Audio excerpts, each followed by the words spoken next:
Uh-oh, I'm stuck in a thumbnail. Oh, hi. Is it just me, or does it seem like if you go to YouTube these days and search something like best ways to make money online, most if not all the results use the same tired thumbnails with someone's best YouTube face, promising some side hustle will return an oddly specific large sum of money for a ridiculously small amount of time and effort? It can be a little frustrating if that's not the sort of thing you're looking for, right? So what's wrong with side hustles? Well, I'm going to answer that question while sharing with you what I think are the 6 best ways to make money online in 2023 that are not side hustles. These are the legit go-to methods that most smart bootstrap entrepreneurs, solopreneurs, and even VC-funded companies use, and where I personally will be focusing my time and attention over the next 2 years. As a bonus at the very end, I'm going to reveal which one I think is the absolute best. So as you watch these, see if you can guess which one that is. I'll give you a hint right now. It's probably not going to be the one you think it is. So first, welcome to the channel. My name is Troy, and I'm a successful bootstrap entrepreneur and electrical engineer. I have always been interested in computers, business, and being an entrepreneur since before I graduated high school and went to college about 25 years ago. But in just the past 13 years, I finally started to have success and have enjoyed over 5 years of financial independence through one of my business ventures. Then I went back to being self-employed in my own consulting business for about the last 8 years. While I was self-employed, I paid off all my debt and became debt-free, saved and invested a ton of money, and continued to study businesses and startups, listening to tons of related videos and podcasts, and reading the best books on the subject. During that whole time, I was planning when and how I would return to being an entrepreneur full-time, and here I am, bringing you this, my first video on my new channel, sharing everything I think I have learned in the past 25 years about the best ways to make money online. My goal here is to always provide you 10x more value than your time is worth in watching this video. Let's get started. So, what makes one method of making money online better than another? Which ones are the best and why? Here's the short answer. In my opinion, all of the best ways to make money online in 2023 that I'm about to share with you all have one thing in common. They are all passive income businesses. I know, you may have heard this before, and you might not even believe such a thing exists. And I will admit, there is no such thing as a 100% passive income business. Even dividend stock investing isn't 100% passive. So, passive income businesses. What do I mean by that? What is the criteria one might use to determine if something is a passive income business or not? Simply put, with a passive income business, you A, do not trade your time for money, and B, receive recurring revenue. You do something well once and get paid many times into the future for it. Passive income businesses really help you leverage your time and efforts. The cliche is, and again, sorry for this, but it is true, if you are making money while you sleep, you probably have a passive income business. I think the term passive income business gets thrown around a lot, but at the end of the day, this is just what most successful, legit businesses and business owners try to do. They try to pick methods and models that lend themselves to systems and automation. A legit business like this is a valuable asset that can be sold to another business owner or an investor. And that right there is what I think separates a side hustle from a side business. So the next time you are wondering if what you are doing is a side hustle or a side business, just ask yourself, am I building something of enduring value that another business owner would really want to buy from me? So now that we have a little bit of a mental model or framework we can use to evaluate ways of making money online to determine if they are legit businesses or a side hustle, let's finally get into the best passive income business ideas, and these are not ranked in any particular order. One of the best ways of making money online in 2023, or any year from that matter, is to simply sell a product that solves a problem. Now, that sounds really obvious at first, but bear with me for a second while I elaborate, because we want to focus on specific types of products. Back in 2009, I read a now very popular book by Tim Ferriss you may have heard of called The 4-Hour Workweek. In that book, he advocated that entrepreneurs first try to build what he called a muse, which is simply a low-maintenance business that doesn't take up a lot of time or effort, but can generate significant income. His criteria for muses were that they must, 1, sell a product, either physical or digital, 2, be quick and cheap to test, and 3, lend themselves to automation. It's important to check the box on all 3 of these requirements to ensure that the muse generates passive income.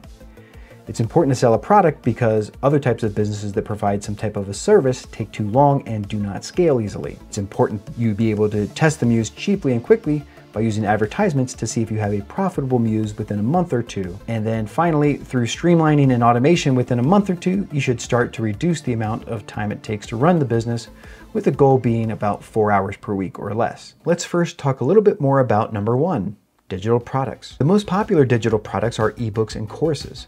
But there are many more possibilities I find people frequently overlook, including stock video and photos, sound effects, music, fonts, graphics and templates, icons, and 3D models, just to name a few. Generally, these are purchased, then downloaded, streamed, or otherwise consumed with very little, if any, need for customer support, which makes them great candidates for passive income businesses. The greatest strength of digital products is called zero marginal cost of reproduction, which simply means duplication is more or less free. Most of the effort in selling a digital product should be spent on marketing and advertising. The greatest strength of digital products, unfortunately, can also be their biggest weakness. Since digital products cost next to nothing to manufacture and distribute, they are easy for other entrepreneurs to replicate and are also susceptible to piracy. Now, we do have copyright and anti-piracy laws to help deter and deal with blatant plagiarism and piracy, but this can start to take a lot of time and effort to enforce, and these laws might not be much help if the plagiarism and piracy is international. So next, and for comparison, let's talk about number 2. Physical products. For the purposes of a muse, we want to make sure that these physical products aren't something we manufacture ourselves, with maybe one exception that I'll get into in a minute. Physical products should be something we source from a supplier. Physical products can require a little bit more time and effort as compared to digital products, but these days, with the number of options increasing for dropshipping and third-party fulfillment centers that handle packaging and shipping, selling the right physical products can be very passive in nature and quite scalable. If you're not familiar with dropshipping, it is simply a retail fulfillment method where a store doesn't keep the product it sells in stock. Instead, when a store sells a product using the dropshipping model, it purchases the item from a third party and has it shipped directly to the customer. As a result, the merchant never sees or handles the product. In fact, dropshipping is one area where I was able to generate my first profits as an entrepreneur. Back in the late 90s when I was in college, I started a business building and selling computers and components. I was one of the first small businesses to sell computers and components direct to consumers through a website on the internet. Parts of my old website can still be found on the Wayback Machine. When I started, the only other companies doing this were bigger companies like Dell, Gateway, CDW, and Babbage's. Eventually, I found some wholesalers and distributors who would ship components and even custom computers fully assembled to my specs directly to my customers all over the world. I was successful enough that I even took a year off from college to try to scale the business. Now, it didn't work out for me in the end because coincidentally, computer hardware became a commodity and margins became razor thin in the exact same year, but I have enough experience with dropshipping and third-party product fulfillment that I want to give it a try again in the near future. E-commerce platforms like Shopify, Amazon, and many others that support dropshipping or will do product fulfillment and even some sourcing and marketing for you make certain aspects of it a lot easier these days, and that is both good and bad. It's good because it's easier than ever to set up a store and start dropshipping, but bad because, again, once you have found success, it's easy for another entrepreneur to see that on these platforms and then replicate it by sourcing and selling the exact same product. Now, there are a few solutions to this problem I'll go into detail on in a future video, but I'll at least briefly touch on one right now, and that is personalized products. This is the exception to manufacturing your own product I talked about earlier. If you already have and know how to operate a 3D printer, a laser cutter, a vinyl cutter, embroidery machine, or a similar type machine, then that can open the door to rapid testing and more unique products. But I still might recommend you limit the nature of that business to sourcing the blank product and then personalizing those with people's names or inspirational quotes. I would also recommend in your testing and pricing of personalized products that you budget to hire and ensure a full-time employee to operate the machinery and pack and ship the product. Otherwise, I promise you that this type of business becomes a side hustle or a full-time job for you and not a passive income business that you own. I recently got a couple of 3D printers, so I'm interested in testing a 3D print farm business, which will be something I do in a future video series here at Meteoric Money Labs. There was a learning curve, but I have found that it is possible to produce quality niche products with these machines with little enough effort that a single full-time employee could operate most of the business. So for the most part, as long as you aren't manufacturing and shipping the products yourself, most of the time spent with physical products will be selecting, sourcing, listing, and marketing the right products. But how does one find the right digital or physical products to sell? You might be surprised to find out that unless you get lucky, your first several attempts to test the sell of a product will probably flop. You have to have the right product, marketing copy, sales funnel, and traffic source to be successful. That perfect combination can take a long time to find. That's why, in my opinion, it's best to start off by selling someone else's product. So rather than spending a lot of time developing your own products, just go find some products that you find interesting that are already doing pretty well and sell those. But how does someone sell someone else's product?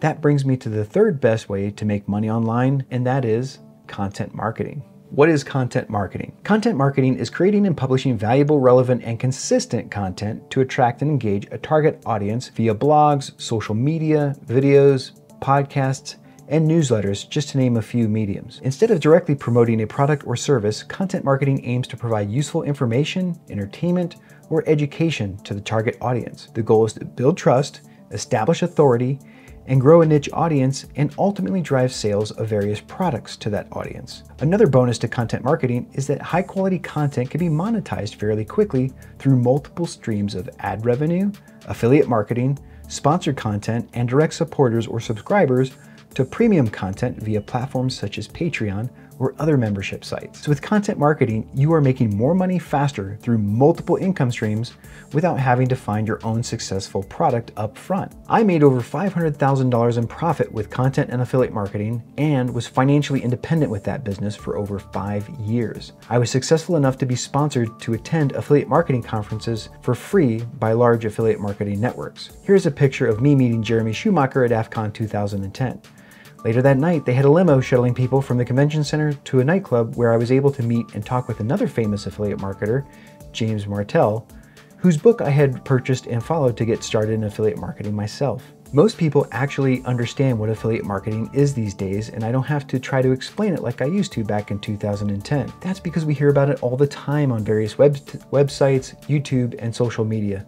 People saying, click my link or use my referral code so you can get a discount and I can get a small commission with no additional cost to you. And that's partially because in the US, the FTC now requires anyone receiving affiliate commissions to disclose that whenever they provide someone with an affiliate link. What most people don't know is how profitable affiliate marketing can be and that it's a legit business. One of the best examples of this is when back in 2011, Brian Lamb left Gizmodo to start another website you may have heard called The Wirecutter. The Wirecutter made $150 million with affiliate marketing over the course of about 5 years, and then was acquired by the New York Times for $30 million in 2016. But like I said earlier, there are many other ways to monetize content, and some might only generate small amounts of passive income for months and even years into the future for each piece of content created. But if that content creation gets scaled and leveraged to hundreds or even thousands of pieces of content created over a period of years, it can ratchet up a passive income stream to very high levels. I will be honest with you and say that in fact, this YouTube channel is intended to be a content marketing effort for me. Okay, the fourth way of making money online in 2023 I'd like to discuss is software as a service. SaaS is the closest thing to a service-based business I'm willing to pursue. And there are a ton of no-code and low-code options these days that can be used to prototype and test MVPs or minimum viable products for certain types of SaaS applications, even for a person who's not very technical. The best thing about SaaS apps is that most are subscription-based, so it's generally accepted that at some point the user will pay a subscription fee that becomes recurring revenue for the business. The bad thing about SaaS businesses is even with low-code and no-code tools, it can still take a month or two to develop an MVP, and after that, if you do start to get customers, then customer support, including bug fixes, feature requests, and ongoing development and maintenance will quickly become an issue. That's why the play for me here is going to be to focus more on B2B or business-to-business SaaS apps and customers who expect and are generally willing to pay more, at least $100 per month for software as a service. That way I make sure I'm limiting myself to SaaS ideas I think are actually worth $100 per month or more to businesses. And also, if I have something like 10 customers, I will know that I should have at least $1K per month to hire someone to handle ongoing development and maintenance. Now I'd like to pause for a quick second. First say, if you are still watching, thank you so much for sticking around. I also want to ask, how are you liking this content so far? If you are finding it helpful in any way, can I ask you a big favor? Please click the like button. And if you have any suggestions for how to make the videos better or a type of startup business content you would like to see more of in the future, please leave a comment. It would really mean the world to me. Creating a video like this is way more work than I thought it would be, and your honest help and helpful feedback is greatly appreciated. Awesome. Thanks. And now my number 5 for best ways of making money online in 2023 is app and ecosystem developer. So one problem with number 4, SaaS apps, is even if they are no code or low code, is distribution. And what does that mean? That means how does one get potential customers to their app? Sure, there's ads and maybe even content marketing like I mentioned before, but there is another shortcut if you are already a full-time software developer or web designer. And that way is by developing an integration, extension, plugin, or theme for an already existing app store or platform ecosystem. These platforms tend to have app stores or marketplaces that are searched daily and therefore some amount of distribution built in. A few quick examples of established ecosystems developers can consider are Etsy, Shopify, WordPress, Wix, Slack, and GitHub, just to name a few. The Rocket Gems blog has a list of about 70 of these platforms. I'll put a link in the description to that list, but it will never be complete as new ones pop in and out of existence every day. Again, I would tend to focus on business customers that expect to pay for everything they use and pricing things appropriately in order to be able to outsource software development, maintenance, and customer support to ensure the income stays mostly passive in nature. The biggest con you should be aware of with this type of method is called platform risk. These platforms can change the way they operate almost overnight and sometimes without warning, leaving a developer in a lurch or without a significant chunk of revenue for some period of time. I have a friend developing a Stripe app who has recently been impacted by the removal of test mode that was critical to the use of his app. And the final way of making money online I want to discuss in this video is number 6, buying and selling businesses. If you have the financial resources, one of the quickest ways to get a profitable business is to buy one. I've heard Rob Walling of the Startups for the Rest of Us podcast say you can jump ahead in time 18 months or more by buying an already existing and profitable business. So in my mind, this could be any of the things I already talked about in this video, including digital or physical products and their websites, search traffic, ad campaigns, and sales funnels, also YouTube channels, social media accounts, podcasts, SaaS apps, themes, extensions, and plugins. On the buy side, I'll be looking for businesses that make recurring revenue, but I'll also be thinking about selling my own business assets to ensure that I'm always creating something of value. And also because as a general rule, it's always good to keep your exit strategy in mind. I plan to share my experiences in both buying and selling business assets on this channel and want to let you know that I do have at least a couple of small acquisitions I'm planning for the near future, so if that's something you are interested in, please consider subscribing. Now that I've gone through what I think the best ways of making money online are, it's time to reveal which one I think is the best. But first, I encourage you, if you're interested, pause the video and take a moment to guess which one you think is the best before I do that.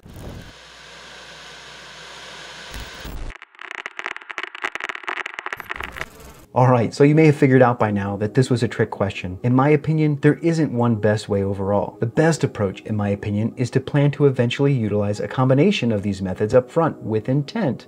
And the right combination will depend on the person, team, and situation. Each method has its pros and its cons, and I have found that in my experience it will greatly help with the overall strategy moving forward to be flexible and think about ways each method can be used in combination to create an overall strategy that maximizes the pros and minimizes the cons. But I do want to share with you what I think is the best combination for me, including which method I think is the best place for most people to start in their combination of methods and why. So I myself will be starting with number 3, content marketing, and monetizing that with affiliate marketing, ad revenue, sponsored content, and subscription revenue, probably in that order. And so this is where I recommend most people get started for reasons I will get into in a minute. I plan to leverage AI to explore multiple niches at once with my content marketing. I will be focusing on niches that I'm already somewhat of an expert in, or have fairly strong interest in learning more about to eventually become an authority in. I will mostly be looking for niches that lend themselves to creating B2B businesses, but I'm always open. I will try to use affiliate marketing in that content to determine what existing products sell well in those niches, study their ad campaigns and sales funnels,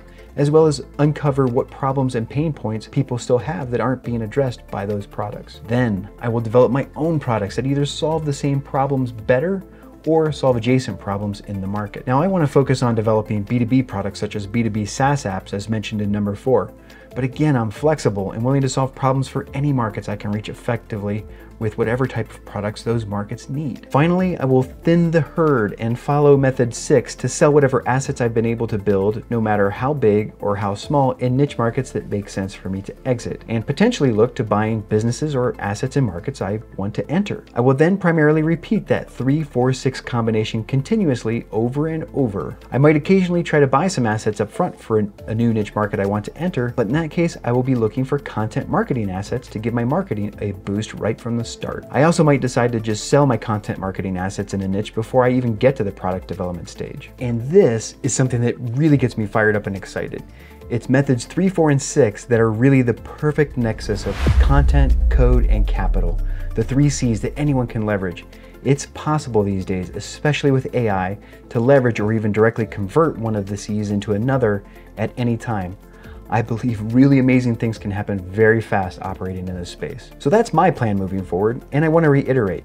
Most of the time, I will start with content marketing and recommend that other entrepreneurs do the same, and here's why. Number 1, it doesn't cost you anything other than your time to get started. So it's a great place to get started whether you have money or not. Number 2, it reveals what part of the market can be reached efficiently. A lot of people talk about TAM, or total addressable market, but think so much less about segments of a market and their reach into a market, meaning how many people can they actually reach to sell their product to every single week and month. This is called distribution, and it is way more important than product. I think too many people start with the product or service they want to invent, market, and sell. They might even do some basic market research to find out the size of the market, if it's growing already, saturated, etc. And those are good things to research. But then what I've seen, including my own efforts, is that the next step is to do product development. They just start sourcing, creating, coding, or building their product. Then, when they are finished with their product, months or even years later, they finally decide to start marketing and looking at sales metrics, gathering feedback from customers and potential customers. Then they look at what